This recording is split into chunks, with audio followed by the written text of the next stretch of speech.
Mm-hmm. Hey, we're gonna get this thing started. Let's see if it works.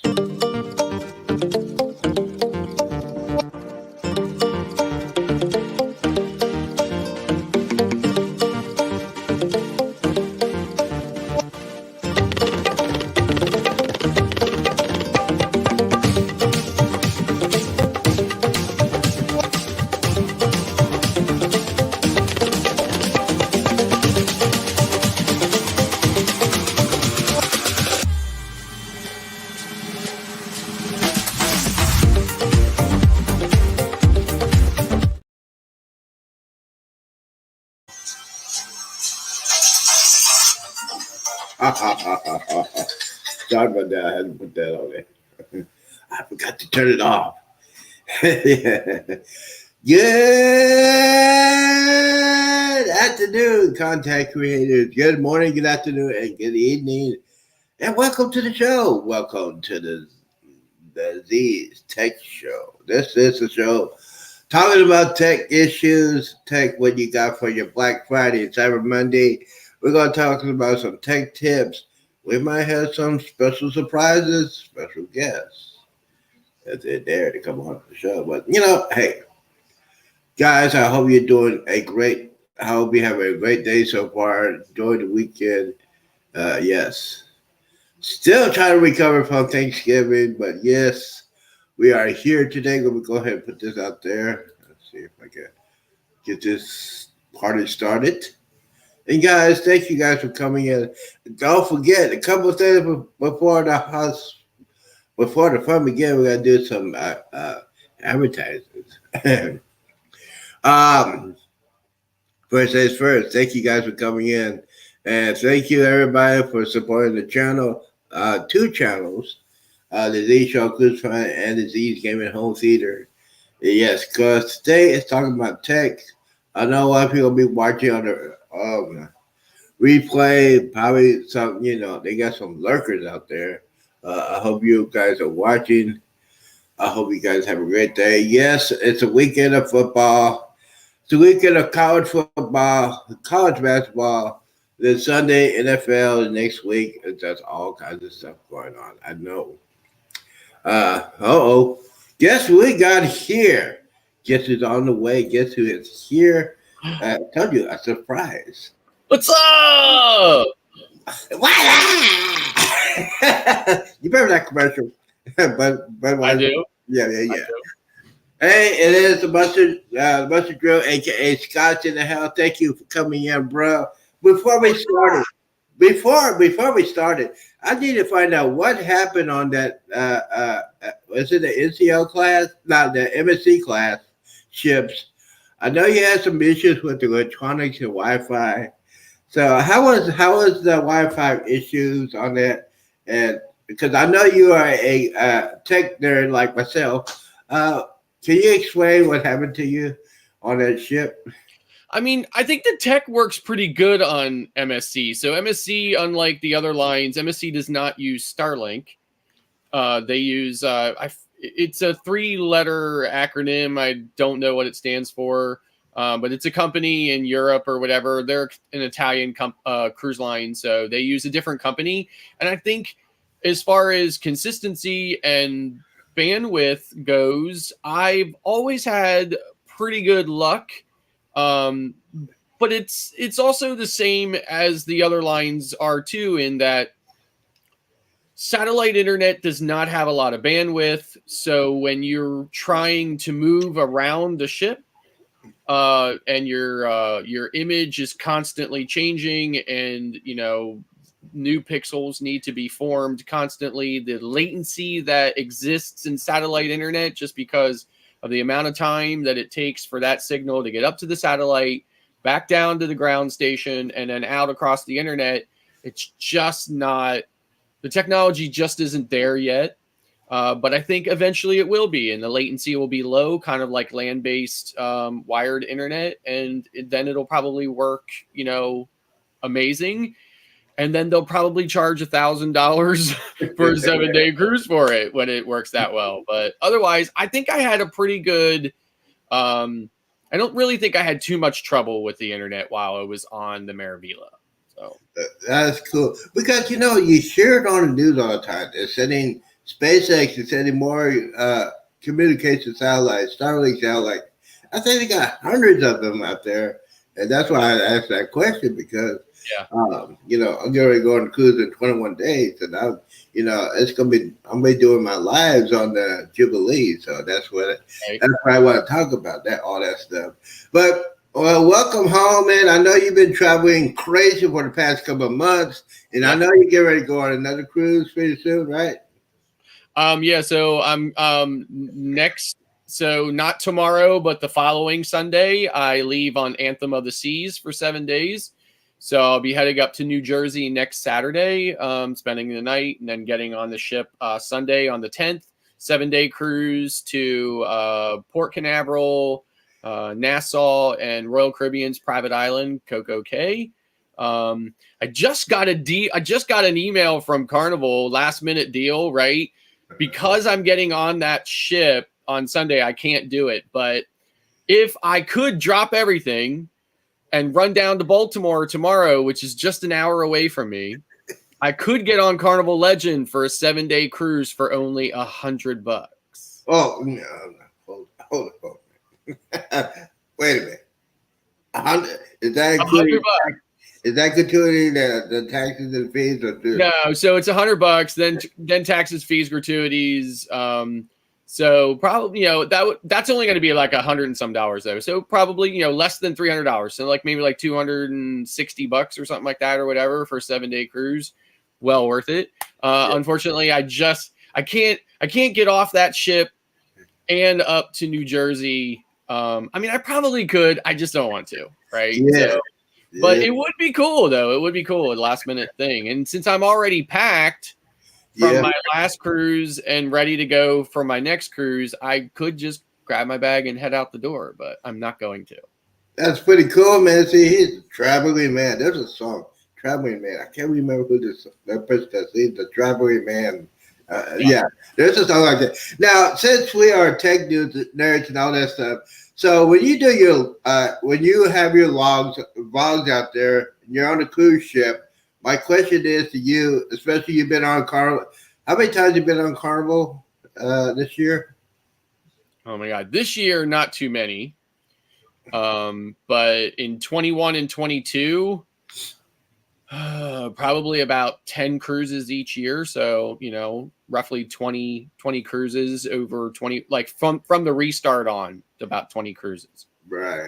And see, now the internet package, which is, it's two, as far as Carnival cruises, there are two phases. You can buy the whole package, the premium package for God knows how much money it is. And then you can do everyday packages for premium. So which one do you prefer, to pay the full package before you get on the cruise, or do you want to pay it during the day when you actually know you're going to be on live? Yeah, so I definitely prepay for the full package, the premium internet package, before I get on. I actually just got an email from Carnival saying that they're raising the internet package prices as of December 8th. Mm-hmm. So I had to email a bunch of clients that I have who are going to be on Carnival cruises in the spring of 2024 and tell them, if you even think you might be buying the internet on that cruise, buy it now before the price goes up. Yes, I saw that. I saw they're going to raise the prices on that. Now, speaking of internet on the cruise ship, now there are storage that you can use one device. There are storage that you can use. Not you can use as many as you want, but you can use one at a time. My question is to you: if I'm doing this, I'm going to use my internet for my phone to do live, and then I'm going to transfer it to my Chromebook or my laptop to do the editing stuff. Is that true? Does that work? Yeah. So on MSC, MSC is the only cruise line that I know of that you can't log out of one device and into another device and share that internet connection on devices. MSC, once you log in on a device, doesn't matter which device it is, once you log in, it records the unique MAC address of that computer's Wi-Fi adapter, and you cannot you can log out, but you can't log in on another device. It locks it in, and you're stuck. So I always tell people, make sure that it's the device, like, your primary phone or whatever, that you're going to be carrying it around, because you're going to want to use the app to check on, different things happening. So what I've been doing on MSC, and then it's working so well for me on MSC that I just do it now no matter what line I'm on.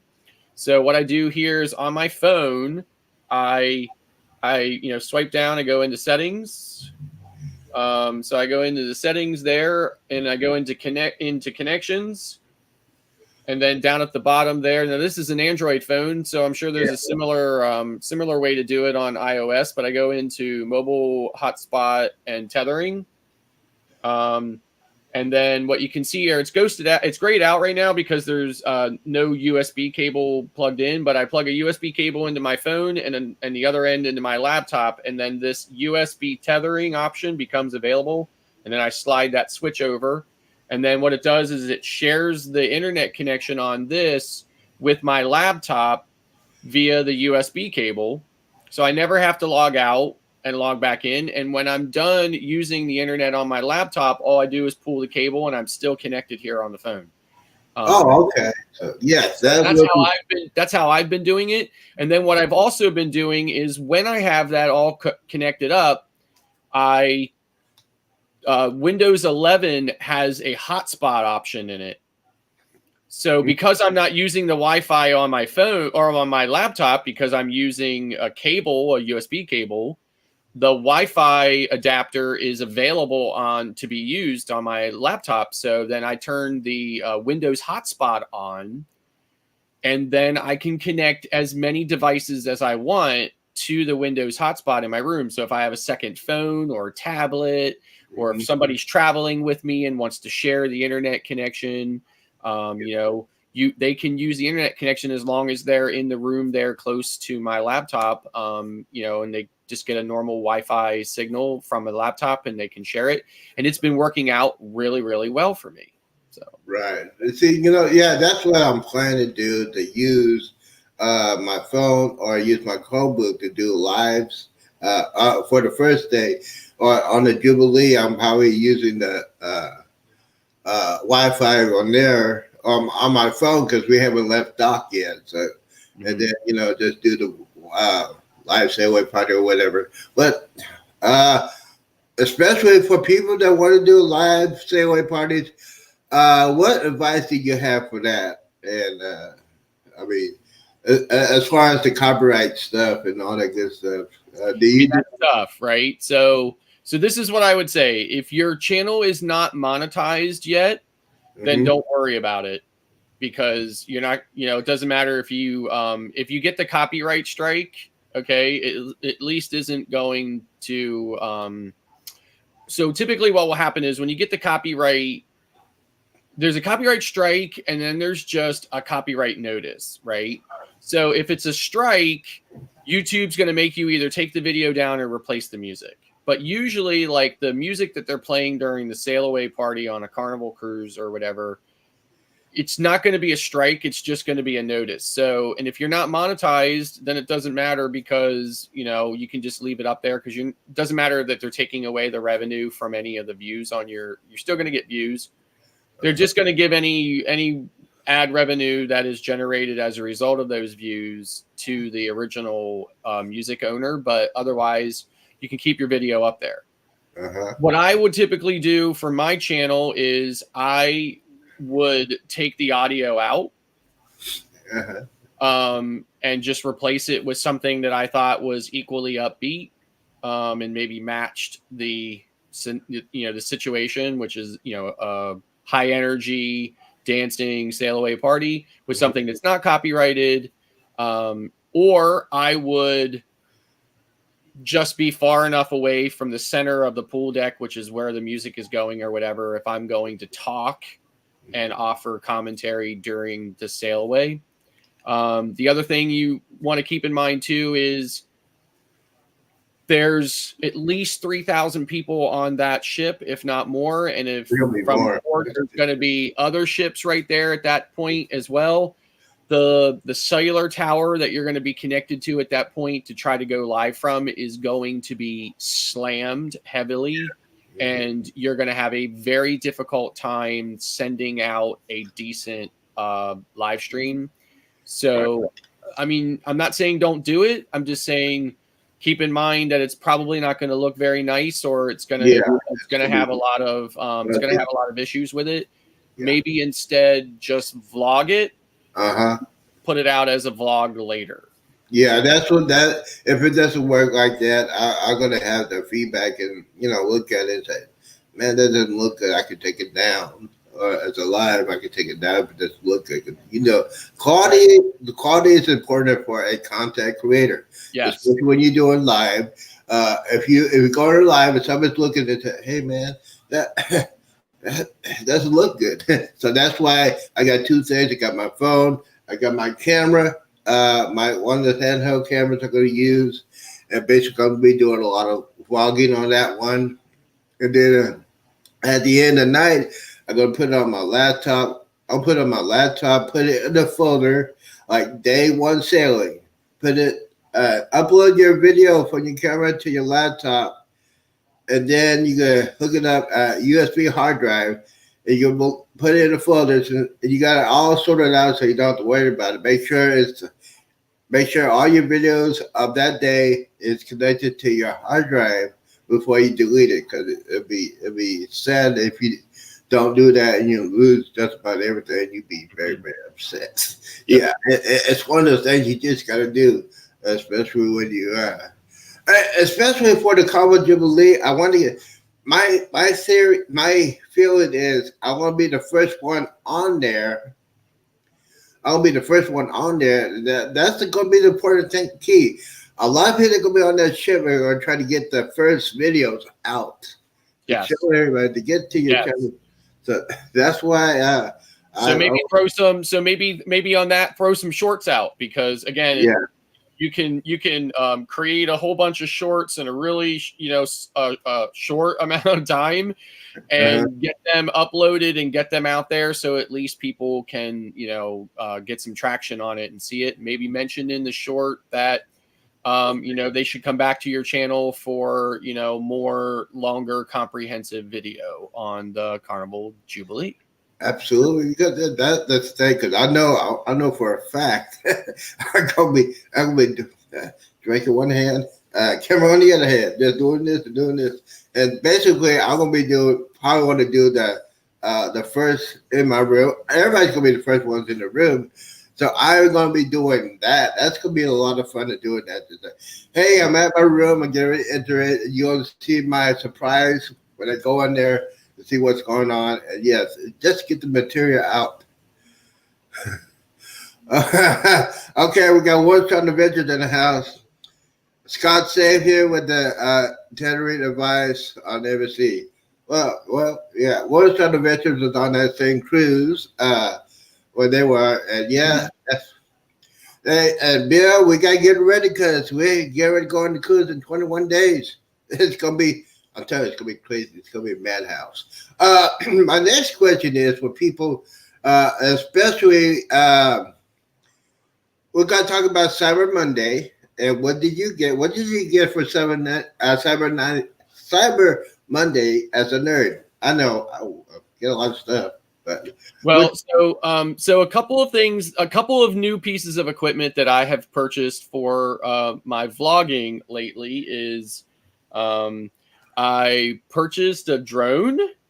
Oh, so I actually purchased two drones, right? So this drone here is the DJI Mini 4 Pro, right? It's the latest DJI drone. So as you can see here, it's very small, very compact, and and it folds open here. It's still, even when it's folded open, it's still very small. It's got a 4K camera on it. It's got all kinds of like obstacle avoidance and everything else. It's got these obstacle avoidance sensors on the top, on the forward here. It's got them on the back. It's got them on the bottom. And this, what's cool about this camera is that one button on the remote and the camera will actually turn from landscape to portrait so that you can get, you know, a 9:16 video content natively without taking a 16:9 and cropping it. Oh, wow. So it, you know, it's a really great little drone. And because it's so lightweight, it doesn't even require a license to fly or anything else. Now, obviously, when you're traveling outside the U.S., you have to obey whatever laws are local. So, in some countries, won't want you to, you know, be flying a drone. So, you might have difficulty doing that. But I purchased that as one option. I also purchased this drone here. This drone here is the DJI Avata. And what this is called an FPV drone. So what an FPV drone is stands for first person video. So basically, this thing is highly maneuverable. It will travel at a top speed of 87 miles per hour. Oh. And as you can see here, all the props are encapsulated and protected. You could fly this into a tree at 50 miles per hour and it would still be fine. And what this drone is meant for is action cinema photography. So this thing will fly. If you ever see these videos on YouTube of drones flying through like old abandoned factories and warehouses, they're traveling very fast. They'll turn on a dime. They'll do complete total loops and everything else. That is this type of drone. So this will get you very low to the ground, very fast action scenery. So I'm hoping to have some of that kind of, some of that kind of B-roll footage in my upcoming vlogs, should I ever decide to release them. The only kind of downside about flying an FPV drone is you can only fly it using goggles. Oh, wow. So you can't fly it with, you know, like a controller with a screen on it that you can, you know, just kind of look down at. You have to fly it with these goggles. And when you have these goggles on, your perspective changes entirely, and you need a lot of extra training to fly one of these. So I've been practicing. Unfortunately, I hate the cold. I have to be outside to practice, and it hasn't been very warm up here. So I don't know how much practice I'm going to get with that. And then the last thing that I purchased that I don't actually have yet, it's coming in the mail. And it was Bill from Warmstrong Adventures that kind of sealed the deal for me on that one. Was I purchased the DJI Osmo Pocket 3 video camera. You know, for doing some of my vlogs and stuff. So Bill and I had talked about it. He uses, I think, the 1 or the 2 to do his vlogs. He really likes the camera a lot. And I mean, I liked it too. And it's very small and very compact. I think the thing that got me was on my last cruise on the MSC Meraviglia, our very last port, which was Nassau. I decided to go and walk into Nassau, into places in Nassau that I've never been before. And I normally vlog on my phone with an external Rode mic plugged into my phone. But unfortunately, my phone requires a USB-C to headphone jack adapter. And sometimes, so when I hit record on my phone, I will get a message up here for about 5 seconds that says audio is being recorded through the USB. Yeah. And that's how I know it's rolling and that it's actually working. I was getting that message the entire time that I was vlogging, but when I went back to review my footage, none of my audio actually got picked up because the cable was plugged in enough for the phone to recognize it, but not enough for it to actually use the mic. Ooh. And all of my vlog footage from that day is useless. Ooh, gone. Man. I can't use it. I'm actually very upset. And I said, okay, you know what? I love vlogging with my cell phone, and I still may vlog with my cell phone, but I need to actually vlog with something else that maybe is a little less susceptible to that kind of issue.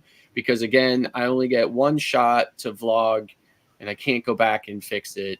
So, I purchased the DJI Osmo Pocket 3, and I'm currently waiting for it to be shipped.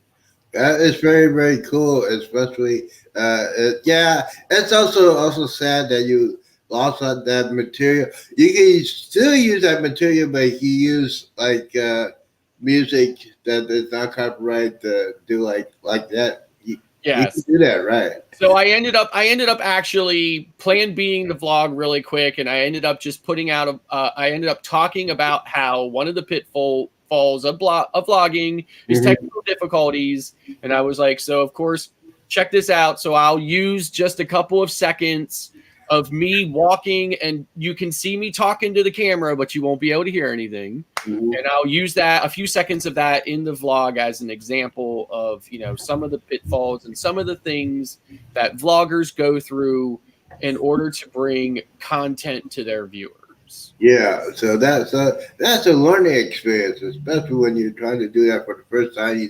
Hey, let me go ahead and try it. If it doesn't work, if it works, it works. If it doesn't work, you can still put it out there and just say, hey, I tried it out. It did not work. You gotta make sure it works before you even do that. So that's a good thing you do. It's a teaching tool video for that.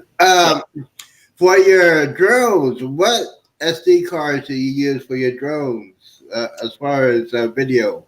So on drones, drones require really fast SD cards. So these, I don't think this will probably show up very well, but I really like these. I really like these Samsung Evo V30 cards. They're fast, they're reliable. And I don't typically ever have any problems with them. So that's what I use. And I actually have I just purchased one of those as well for my Osmo Pocket 3 as well. So, well, yeah. And guys, you know what? If you got lots of SD cards, get a case. This is my collection so far. I got some big ones, I got some small ones. I got this case last year for Cyber Monday. I think I paid like $15 for it. It's a metal case. It's real reliable. And yeah, especially when you go ahead when you go ahead and buy your SD cards for your drone or your Android or your camera, you gotta make sure you format your card to that camera or that drone. You gotta make sure it's fully formatted. Right. People don't understand that, and they just put it in and say, I just put it in and it's ready, but no, it's not ready. You got to format it to the camera, and then you can do your picture. That's why usually, if I'm going on vacation or going on a cruise or something, I format my camera and I test it out before I really want to do some incredible stuff like making videos of anything. So one other thing I would say too is a suggestion is a lot of times what people will do is they will pull the card out of their camera or out of their drone, and then they will put it into a Windows computer, pull this stuff off, and then put it back in. And you may not be aware of that when you do that. First of all, the operating system in your camera or on your drone is different than Windows, and they use a different file system. So even though Windows is able to read those other file systems, it does a conversion for it. And what that can actually do is it can screw up the format of that card when you put it back in the device you're using. Yeah. And you could actually end up losing footage. So what I try to do as much as possible is to leave the card in the device that it's intended for. And then most of those devices will have a separate USB port. I will plug a USB cable into that and then into my computer and offload the footage that way. Right, absolutely. And basically, that's what I'm going to plan on doing when at the end of the night before I go to bed on the cruise, I'm going to uplink my cameras to my laptop. Make sure it'll say, "Do you want to proceed uploading your videos?" I'll say yes. Let it upload completely, because there's people that just upload it.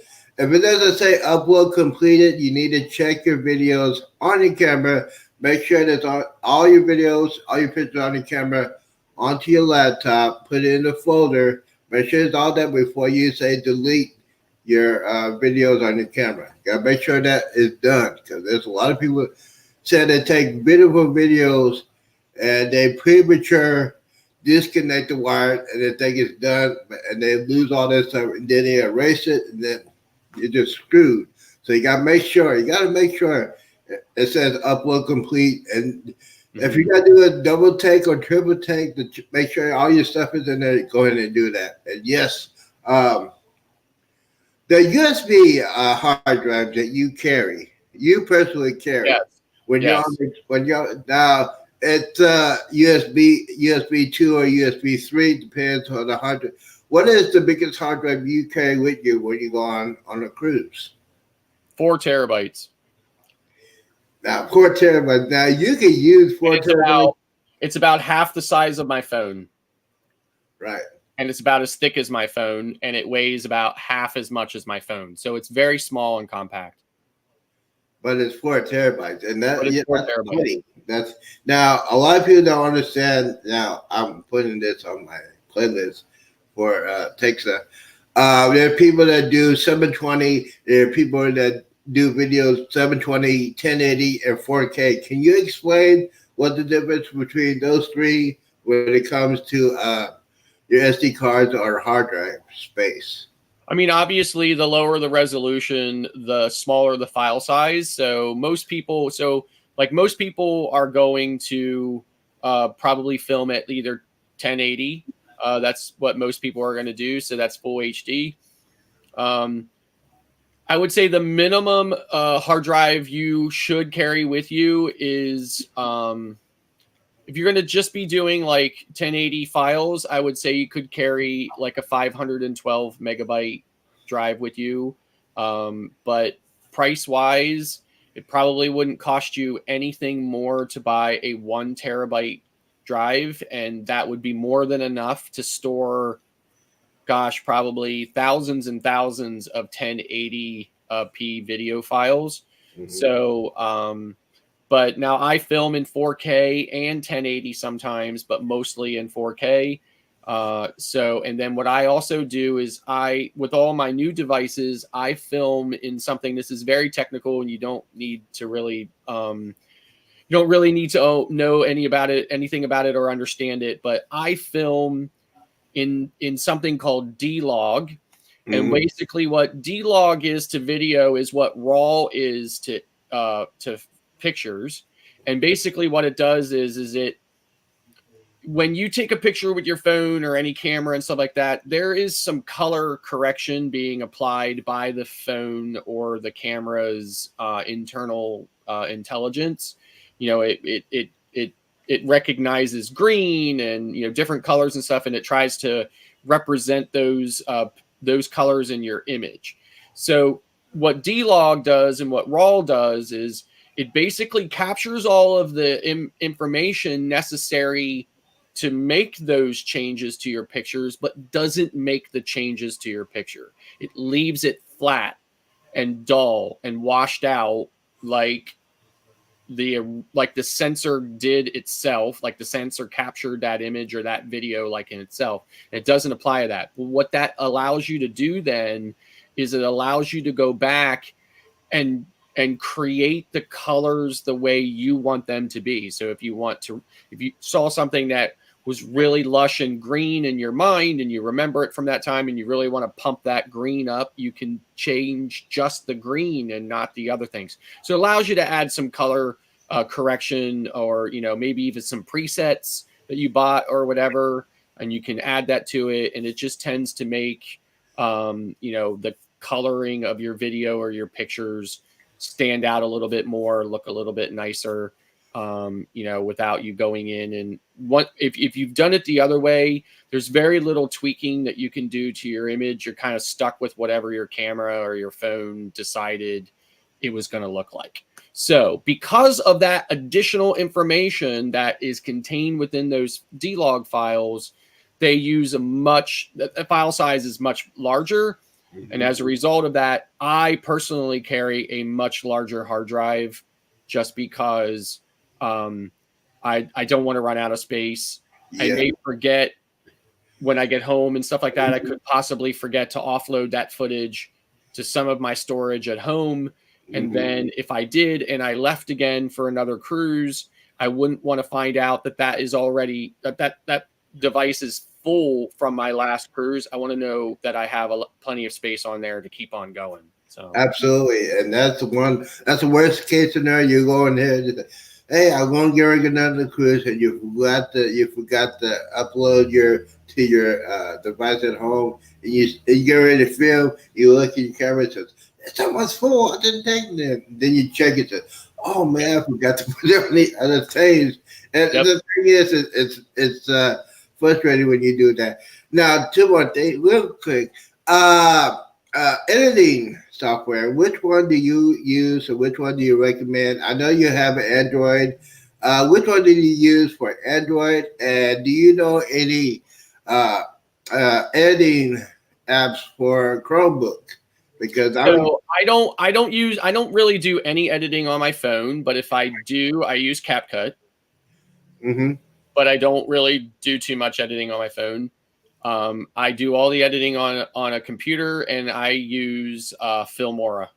So Wondershare's Filmora. I really like Filmora, but many of the softwares are similar. I also do have a license and a copy of Adobe Premiere Pro. However, I don't use Adobe Premiere Pro very often because it's much more complicated than, in my opinion, it needs to be. It's way more complicated to use Filmora. And since Filmora is easy to use and I can get the exact same results from Filmora that I can from Premiere Pro, I just choose to use the easier software and leave it at that. So right. See, that's what I'm going to use. I like CapCut on my Android phone. I like it a lot. Now, I'm going to be getting into some deeper stuff with longer videos and stuff like that. Now, me and you have something in common. We love talking about NAS devices. And, and I am in the process of, when I get back from my cruise, to get a NAS device. Now, there is a lot of talk about as far as hard drives that you can pull in and out. Which one do you recommend? I think it's Western Digital, red and black. Can you tell me what the difference between the both of them when you're building up your NAS device? Yeah, so I use Western Digital, and I use the red drives just because the red drives are specifically engineered to be more durable, to last a little bit longer. But they're also because a NAS works way harder than your hard drive does in a computer. Not to mention the fact that these days, most computers have a solid state drive and not the older technology where the hard drive is spinning inside. So when those hard drives are spinning constantly, the red drives are just kind of manufactured with just more durable parts. And their read write times are faster, so that they just so that they can serve up that data, because they usually NASs are designed that stands for a network attached storage. So by its very design and nature, it's not connected directly to your computer. It's usually somewhere else in your house on your network, whether that be a wireless network or a wired network, whichever one. But it's somewhere else in your house, and you're accessing that data from a remote, not directly on your computer. So it needs to be faster. So they just tend to be manufactured. But and by that same token, they are also more expensive. Yeah, it is more expensive, but it keeps your, because if you're editing video, it takes a lot more hard drive space when you edit your video, and Mhm. you want to keep it. I don't keep my stuff on the cloud. I'm trying not to, but I Right. want to keep it in a personal space. And a NAS device works 24/7. So you gotta remember it's 24/7. It's less less electricity wise. I don't care about electric because I pay my bills Right. like it. But it is a 24-hour mini computer. Yes. And what's nice about a NAS too is, as you can see here, here's the device, here's the app on my phone. I can access my files that are on my NAS that are here in my house. I can access them from any device that has an internet connection from anywhere at any time. It's basically like your own personal cloud. Wow. Okay. I did not know that. So See, yeah, so if there's a file here at home and I'm like, oh, you know what? I really need that file for something here or whatever. I can just get in and get it and transfer it and be done. okay. Yeah. So that's my next project after I get back from the cruise to get it build me the ultimate NAS device. And can you explain to everybody that's probably watching this later on the backup system for the NAS device if one of those drives fails? It's called a RAID, right? Yeah, so there's different there are different levels of RAID. RAID 0 and RAID 1 are redundant, which means that uh, so you can take a NAS and set it up different RAIDs. So let's say I had two 2 terabyte drives. That would be 4 terabytes in total. I could put those in and set them up in such a way that it would look like one big piece of storage. So it would look like 4 terabytes. It would be two 2 terabyte drives. So it'd be 4 terabytes. You put it in there like that. But then what happens is that one of those drives fails, any of the data that was on that drive is lost forever. You can't recover it. Mm-hmm. So I set mine up with RAID 0, which is a redundancy. So basically what it does is it mirrors the drive. So again, it's going to be half the storage capacity. It's going to be 2 terabytes instead of 4. But what happens is that the data is set up in a way that it's on both drives. And if one drive fails, I can pull that drive out and stick a replacement drive in, and the array will rebuild itself, moving all of that data over to the new drive, and I haven't lost anything ever. Yeah, so that's the key thing. That's what I wanted to do. That's because when especially when next year comes on, and I'm definitely will be going on the Icon class ship the next couple of years. I'm going to have a lot more material. But here's the thing. Let me show you. I think I have now. I have a Amazon wish list on my community tab. So if you want to be my secret Santa, let me know. I got my list. I think I said that up there. Let me see. I think it's right here. That's why I'm looking at. Oh, let's see if I can put that right there. Let's see.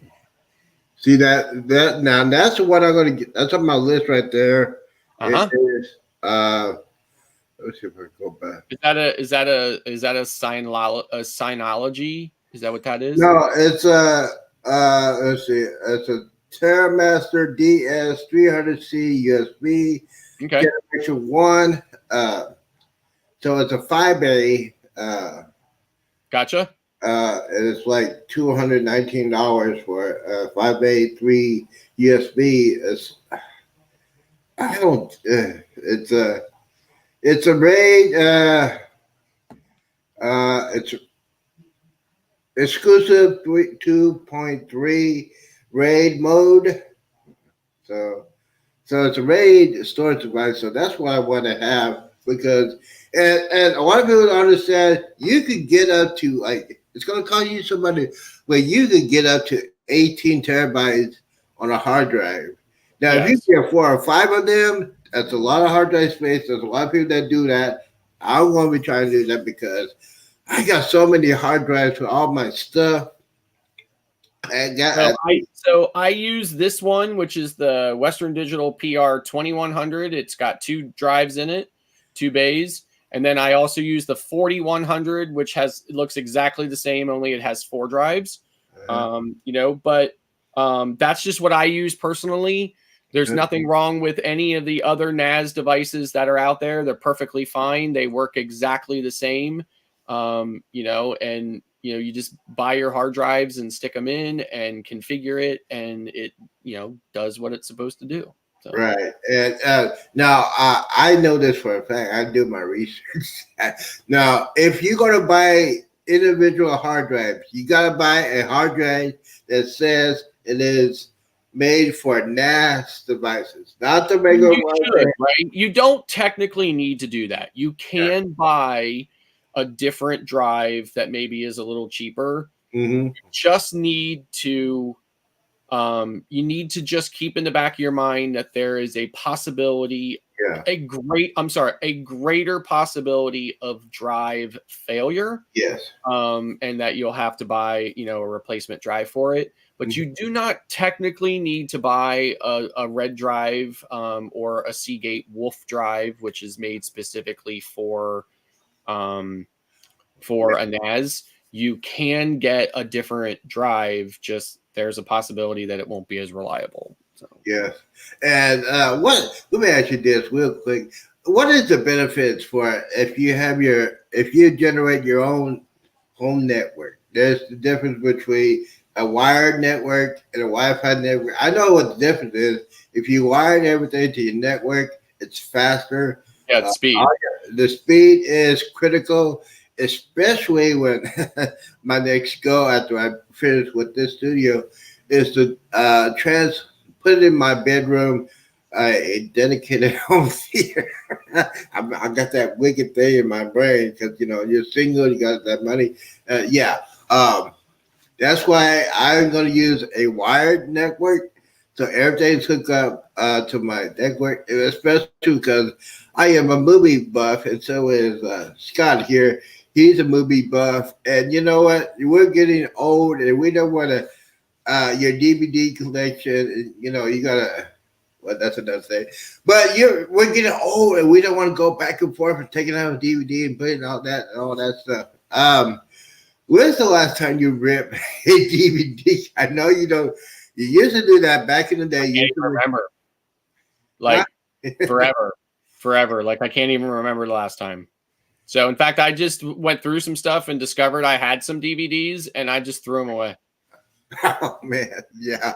You throw away because you know what? I don't use Netflix or anything like that because that Netflix don't have the kind of movies I like and all my TV shows and stuff.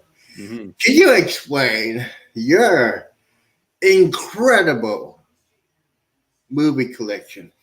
Yeah, I mean, I have a Plex server. It runs on my PR4100, which is the NAS device I showed you. I started building my Plex server, probably like 10 years ago or something like that or whatever. I love it. I just buy my my movies or the digital download movies or whatever. It's the same that I would do on anything else here. So I'm into my NAS here, so I can present my screen here for you. You gonna blow me away that if you do that, you gonna blow me away because I'm gonna say I want that. So I presented it here. So I don't know if you want to throw it up there or not, so you can take a look at it. Let me go ahead and let me see here. Give me a second. I think I could do that. Maybe I can't. Yeah. Nope. See, there we go. Hold on. Give me a second. There we go. All right, here we go. I think it's up. There, yeah. So there you go. So that's my Plex server, right? So like this is my movie collection here. So as you can see, it categorizes all your movies. It gives you all of the Rotten Tomato data, all the metadata and stuff like that, the cast, the crew. It works very much like Netflix or any other streaming service, only this streaming service is mine and it lives here on my network and is available to, it's available to any device that's both on my network or outside my network. So like if I went to Florida and I wanted to watch a movie that I had here on my Plex server, I could do it just by logging in like you would to Netflix or anything else with a username and a password. The only difference is that the movie is coming to me from my home here on my NAS device, versus being sent from a service wherever their data, might be stored somewhere in the world or whatever. So I have TV shows on here, as you can see. I have movies, and I control what content I have or whatever. I can share it out to other people as well too. I don't typically do that, but I can do it if I want to. You can create a free account at Plex's website is plex.tv. You can create a free account there or whatever, and use Plex in that way. They have some other stuff which I don't have actually down here, but they actually have, like, if you look here, they have a free movie and TV collection of stuff that you can watch for free. It's old, as you can see, it's older movies and stuff like that. But if you want to watch that stuff, you can watch it too for free. And like I said, you can create a free account at Plex.tv. And then if you have an account and somebody has a Plex server and they want to share, access out to you, they can if they want to. But like I said, I don't typically do that, and I don't typically use I don't use their movie service here just because I have my own. So right. Yeah, so basically you can have your own service, especially if you have like a huge collection like Scott does. I'm building on mine, yes. Now for everybody who's watching, back in the day, I do not recommend you do this anymore. But back in the day, I used to download movies and TV shows and all that stuff on my old PC. Now, my collection is like crazy now. It's like a little over 450 movies. I got probably about 10 TV series. I love all that stuff, and I have it on a I call that, it's called Kodi, Kodi. I love that one because I get if I'm watching I can watch it in my bedroom and put it on my TV and just it's all generate. You can see who made the movie, director, and all that good stuff. It is incredible. I highly recommend you do that because especially with older folks like myself, which has the AARP card. And you don't want to go back and forth, uploading and taking out the DVD. That's why I like Kodi. That's my next thing is doing that. I have a NAS device, and then I'm gonna build my collection again. And this, I have the latest movie I have. Well, the two latest movies I just got a couple of weeks ago is Top Gun Maverick. Top Gun Maverick, if you have not watched that, you need to watch it, and you need to have that in your collection, especially if you're going to build a home theater room or a living room, 5.1, 7.1 surround sound. Great for sound effects. It is an incredible movie, and I love that movie. Now, the best movie I ever saw in the past, I'd say about 15 years, is John Wick series. Oh, my Lord. The last John Wick 4 is I always like the first one, but the fourth one is the top, almost tied to the second. But John Wick series, if you like Keanu Reeves, oh man, that movie, you need to watch that. It's great sound effects.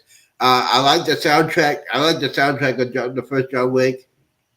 I love playing music soundtracks on my surround sound. I got a playlist that says movie soundtracks. It's all my favorite movies, and so I can play that all day long. Now I know you're in music too.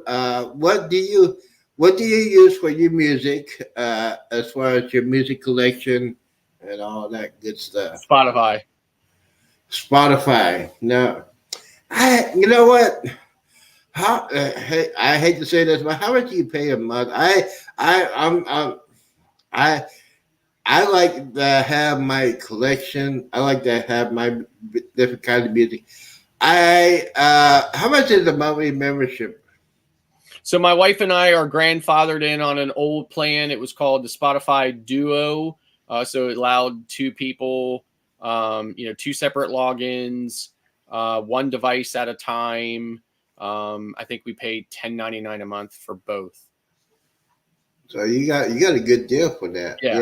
Yep. So we just stay on that, and then I have, she has Apple CarPlay in her car. I have Android Auto in my car.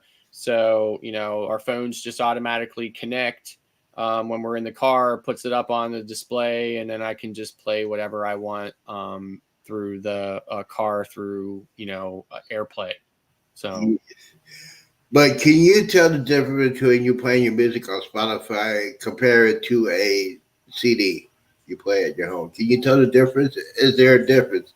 There might be a difference, but I can't tell a difference, especially not in the car with like all the other, noise of the road and this and that or whatever. I can't tell a difference. So, well, yeah, because there's one. I know I'm gonna get it. I got to get the Rush Chronicles CD. I got to get that. I love Rush. I can play that all day, every day. And as far as that, I use it for. My software I use for my music is VCL Player. I like that one. It's incredible. Yeah, I have VCL Player on all my Windows machines. I use it as a media playback. Yes. So, yep. I use that. What's also nice about VLC Player is if I'm looking for like an image for a thumbnail or this or that or whatever, I can find a point in video that I would want to kind of like freeze frame or still frame a single frame in video and make an image out of it, bring it into, play it in VLC, pause it in VLC, go up to the video menu and choose create snapshot. And it'll actually create a JPEG for me from that frame in video that I can then use in like a YouTube thumbnail or whatever. So that's what I really like VLC Player a lot. So yeah, I love it. I was using iTunes. I don't pay for that. I use the free one because I don't think I don't like. It might be cheap, but I don't like. I like to listen to my CDs, or I like the VLC player because especially if I now VLC I can put it in my playlist. I had that all in my playlist, like different genres and stuff, different eras. Now I'm in. Yes, I am old. Okay, now I listen to techno. I'm sorry, I listen to techno. I listen to new age. Just Depeche Mode all day long. I listen to that. It's one of those genres that you got just relax, chill out, and just be like. I listened to Depeche Mode when I was a teenager. So I still listen to them now, but it was dead. Now I'm into like the trance. It's called trance. It's like rave music. Yeah, rave music. I used to listen to rave music when I was younger too. So I'm 53 years old now, right? So it's not that, my tastes are just different these days. So yeah, because I listen to it because it's just high energy. And I must admit I went to a rave party a couple of times. It's just incredible. These young people just could dance for hours and hours and I'm an old man. I said, man, I need to take a break. But yeah, the music is good. I like the ones with the instrumental. That's one that they do in European. And I listen to YouTube a lot, but they got too many commercials. Yeah. And I hate it. I hate that. Do you know anything about YouTube Premium? Do you? Other than it's overpriced? No. There's no ads? No, nothing else. I mean, I think I had a free trial to it once, but in my opinion, not worth the money. Can you download the music off of that? I think you can download anything. And plus, there's a lot of websites that will allow you to download YouTube content, whether you are a premium member or not. So yeah, because and yes, I am old. Thank you. Orange County Ventures. I know you get that. See, you're old. Yes, I carry an MP3 player. Yes, I do. God knows what an MP3 player. The new ones. I got to talk about the new MP3. Those are the ones you can put an SD card in it. yes. As of right now, I got one MP3 player that I'm bringing with me on the cruise. It has 1 terabyte. And yes, I got to mention, all my baby mamas are on there. All the CDs of my baby mamas are on there. Yeah.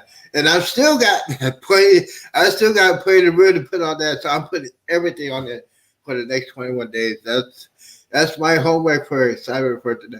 Now, a lot of people don't understand if you go on a cruise. Now, there's do's and don'ts that the cruise line say you cannot bring. I know you can't bring a surge protector. You cannot bring a surge protector. No, can't. But you can bring a USB hub. Yes. I travel with 2 USB hubs, Mhm. actually. So I usually only end up using one, but I always have an extra one just in case something goes wrong with it. But invaluable as far as, for somebody like me who travels with a lot of stuff. Yes. It's invaluable in keeping everything charged up and ready to go. So yeah, especially if you have children, you want their tablets to be charged up, or if you have like cameras, phones, right.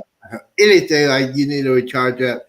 USB hub is just an outlet put in there. You can have at least 5 or 10 USB ports.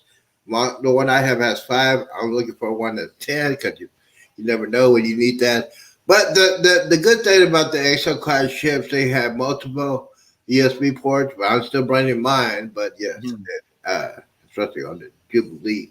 A couple more quick things. Now, Scott, now here's the thing when it comes to electronic. Did you set up your own network or did you let the cable company do that? Or how did you? I spent way too many years as a network systems analyst to allow anybody but me to set up.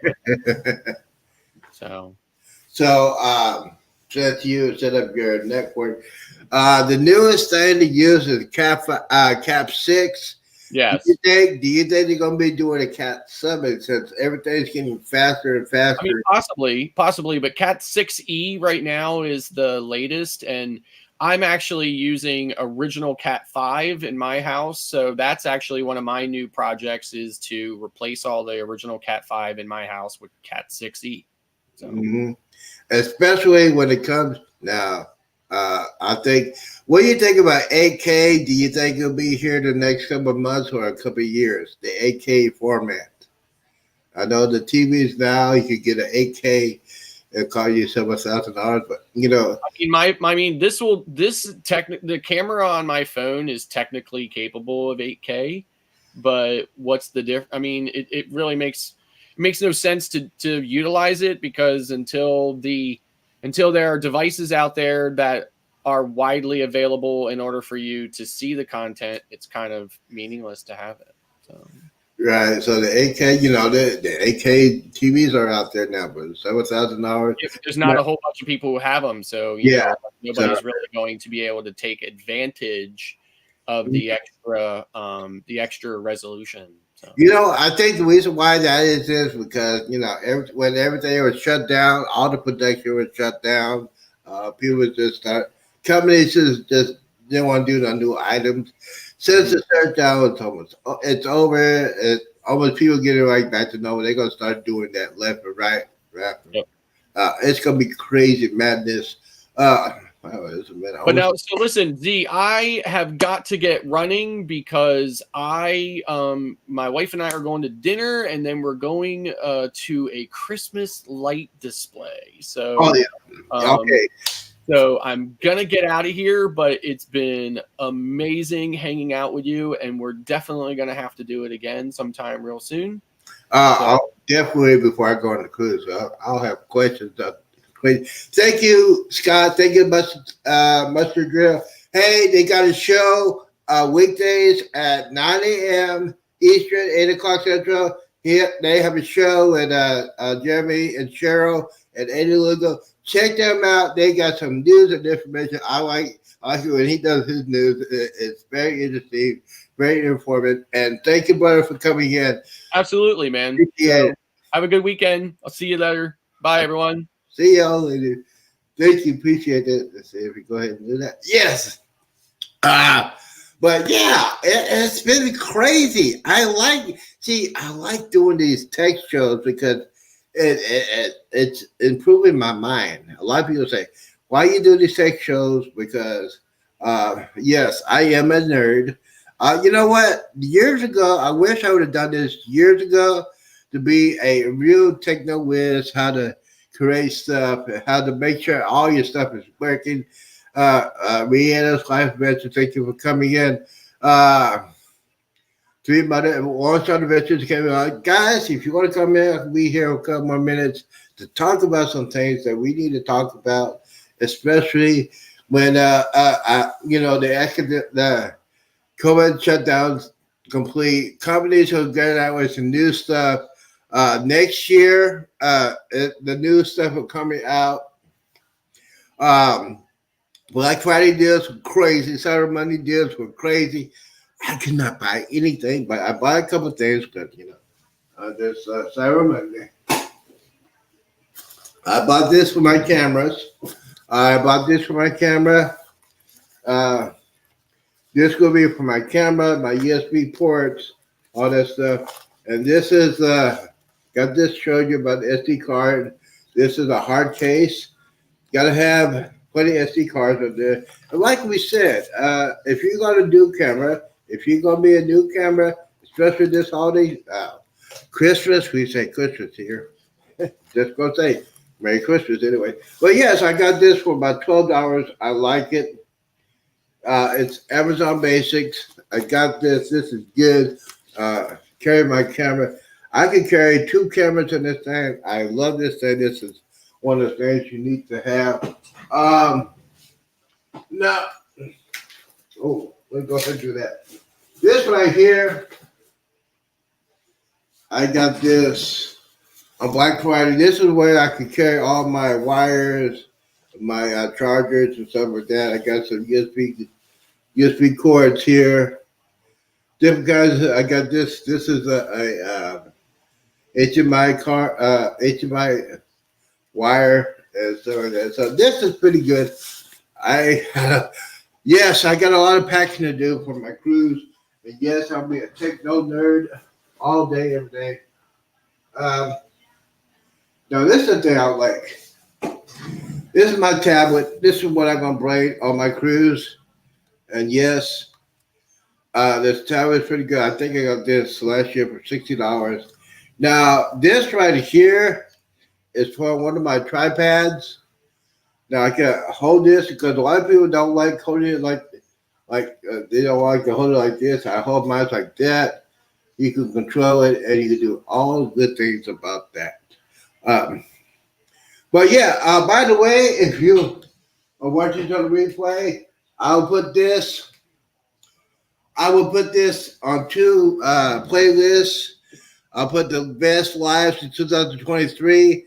I also put this on my tech show playlist. If you want to check it out, if you got any more information, any questions, we can talk about all that good stuff. Because this is what I like.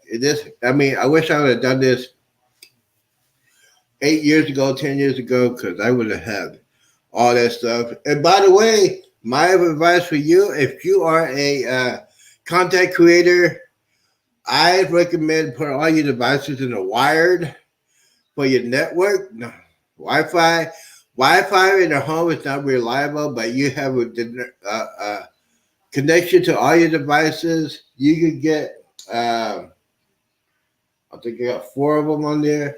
You get extensions. Where's my extension? No. This is for all the nerds out there. Let me see here. Put that right there. This is a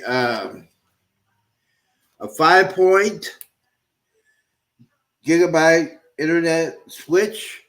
You got five ports on here. See, I have that. So you could connect your NAS device, you can connect your computer, you can connect your um, entertainment device like a Xbox or PlayStation. I recommend Xbox because I'm Xbox. It's kind of good. Well, yeah. Before I get out of here, thank you guys for coming in. I hope you had some great things you need to talk about as far as Black Friday, Sunday, Cyber Monday.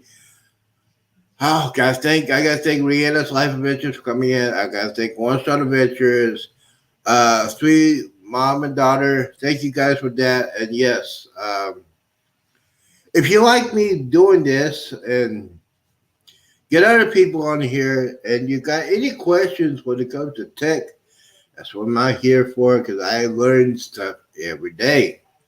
So as far as tomorrow, other things, tomorrow, Sunday, gonna be on Open Line. I'll have two shows. Sunday, I might be live Sunday morning. Yes, I might be live Sunday morning. So guys, don't forget to hit that like button. Don't forget to hit that thumbs up button, and don't forget to hit that bell. Most importantly, Saturday nights.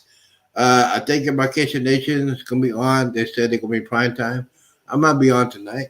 Hey. If you want to join me tonight, I appreciate you doing that. If you have any questions, come on in. You're still watching, okay? Yeah, you're still learning.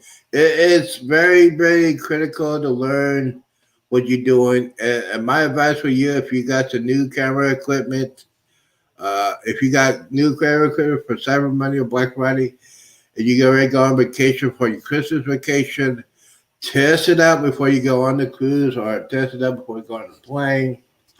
Don't forget to put your SD cards in format mode for your camera or your favorite devices. And let me see what else we got. Do it here. Let me see here.